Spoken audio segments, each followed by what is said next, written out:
असं आपण वर कुकर लावतो किंवा असं कडेत भाजी करतो, सार करतो, वर काय पण आपण गॅसवर ठेवलं की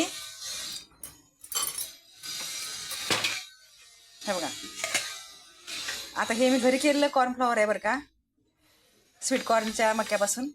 तरी असं हे खालची जी उब असते गॅसची बघा, हे कसं अगदी भाजल्यासारखं झालंय. खोबरं, ओलं खोबरं होतं, कसं कुरकुरीत झाले बघा. हे तर असं गॅसच्या खाली सारून ठेवायची बरं का ताटही. आणि आपला वरचा स्वयंपाक आपण भाकरी, चपाती, भाजी, आमटी काहीही करत असतो, तर ते करत असताना की नाही हे असं आपण आता गॅसवर आता ही कढई ठेवली. मी आता भाजी करावली बरं का मेथीची. तर खाली असं ठेवायचं.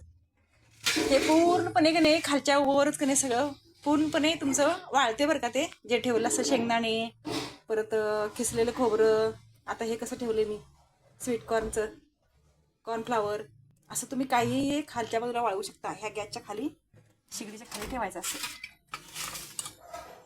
बघा ही माझी पद्धत तुम्हाला कशी वाटली ते बघा. आणि जर तुम्हाला अगदी छान वाटत असेल तर ते सबस्क्राईब करा, जास्तीत जास्त माणसापर्यंत हे पोहोचवा, आणि लाईक करा आणि शेअर करा. धन्यवाद.